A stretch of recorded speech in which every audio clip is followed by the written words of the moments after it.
నేను టీడీపీ అనడం అలా గుర్తుపెట్టుకోండి. వెంకటకృష్ణ గారు, మీకు గఫూర్ గారికి పెద్దలందరూ కూడా నమస్కారం, అందరికీ వ్యూవర్స్ అందరూ కూడా నమస్కారం. అయితే ఇక్కడ ఏంటంటే కూటమి ప్రభుత్వం వచ్చిన తర్వాత చాలామంది వైసీపీ హయాంలో చాలా అక్రమాల్లో ఉన్నారు, చాలా వివాదాల్లో ఉన్నారు, చాలా దోపిడీలో ఉన్నారనేది అందరికీ తెలిసిన విషయం, చాలామంది తెలుసు. జిల్లాకి 2-3 చొప్పున చాలా పెద్ద స్థాయి మనుషులు ఉన్నారు. వాళ్ళందరి మీద ఒక్కొక్కరి మీద ఎంక్వైరీసు, కేసులు ఇవి నడుస్తూ ఉన్నాయి.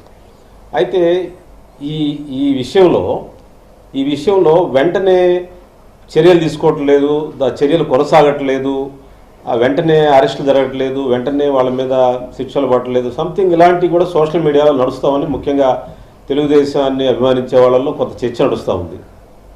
అయితే ఇక్కడ నేను చెప్పొచ్చే అంశం ఏంటంటే, కూటమి ఏర్పడే పరిస్థితుల్ని మనం అర్థం చేసుకోవాలి. ఇక్కడ కూటమి ఏర్పడటంలో సఫరర్స్ ఎవరండి? కూటమి ప్రభుత్వం ఏర్పడటానికి ముందు మెయిన్ సఫరర్స్ ఎవరు?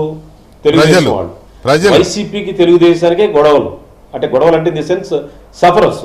తెలుగుదేశం కార్యకర్తల మీద కేసులు, చంద్రబాబు నాయుడు కేసులు, లోకేష్ గారి మీద కేసులు, ఇక మంత్రులు, కొల్లు రవీంద్ర మీద కేసులు, అందరూ తెలుగుదేశం నాయకులు సఫరర్స్.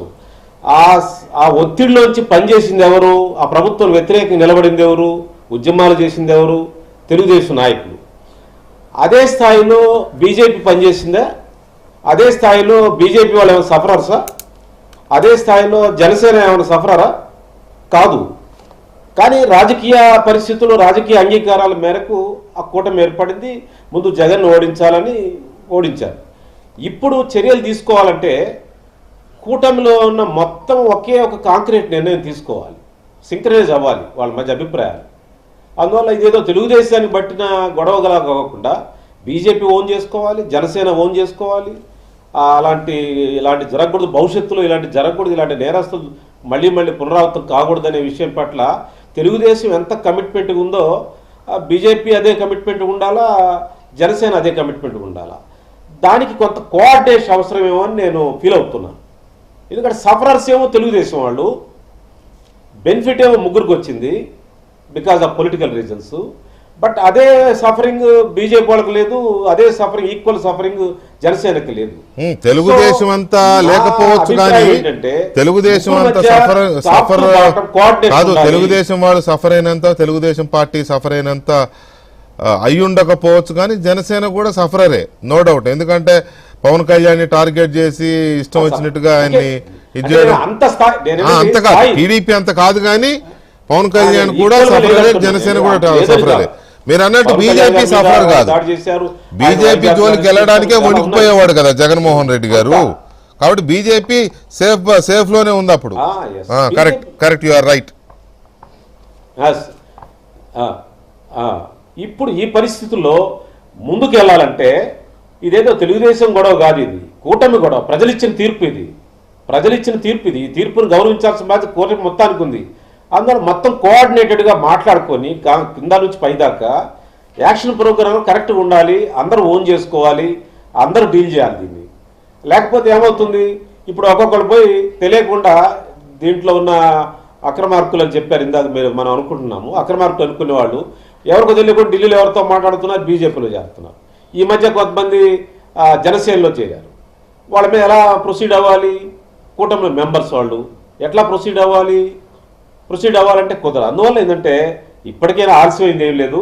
ఇప్పటికైనా చంద్రబాబు నాయుడు గారు, ముగ్గురు కూటమి సభ్యులంతా కూడా కూర్చొని కోఆర్డినేట్ చేసుకొని, కింద లెవెల్ కోఆర్డినేషన్ ఉండాలి, not top level, top to bottom coordinate చేసుకొని ముగ్గురు కలిసి ఏ విధంగా డీల్ చేయాలి, ఎవరైనా ఎట్లా డీల్ చేయాలి. ఎవరైనా చేరతానంటే సపోజ్ బీజేపీలో చేరతానని ఎవరు వస్తారు, అతను అంతకుముందు ఏంటి, అతని క్యారెక్టరు, అతనికి ఉన్న ఇదేంటి, క్రెడెన్షియల్స్ ఏంటి, అతను తెలుగుదేశంలో ఎట్లా బాధించాడు, మాకున్న ప్రాబ్లమ్స్ ఇవి అని వీళ్ళు షేర్ చేసుకోవడం.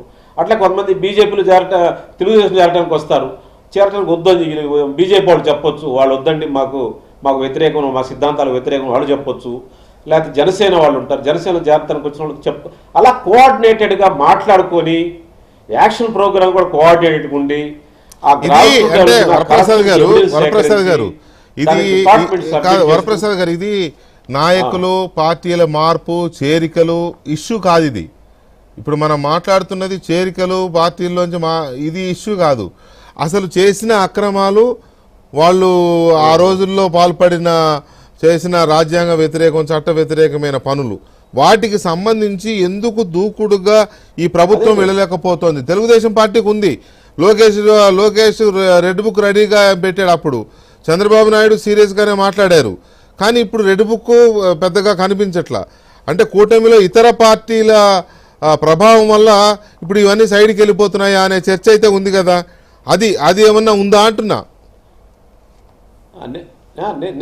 నేననేది అదే చర్చ. వాళ్ళు ఓన్ చేసుకోవట్లేదు అంటున్నా. వాళ్ళ మొత్తం ఎంటైర్ పార్టీ ఓన్ చేసుకోవట్లేదు ఆ యొక్క ప్రాబ్లమ్ని. అందువల్ల కూటమి మాట్లాడుకోవాలంటున్నా నేను. కూటమి మాట్లాడుకొని కూటమిలో ఒకళ్ళొకరు షేర్ చేసుకొని ఇగో ఈ ప్రాబ్లం ఇలా డీల్ చేద్దామని చెప్పి ముందుకు వెళ్తారే, అది కొంచెం ఓన్ చేసుకుంటానికి వీలుంటుంది. దాన్ని కూడా కూటమి కూడా జిల్లా స్థాయిలో మీటింగులు పెట్టాలండి. అట్లీస్ట్ కంబైన్డ్ జిల్లా, పాత జిల్లాల స్థాయిలో పార్లమెంట్ గత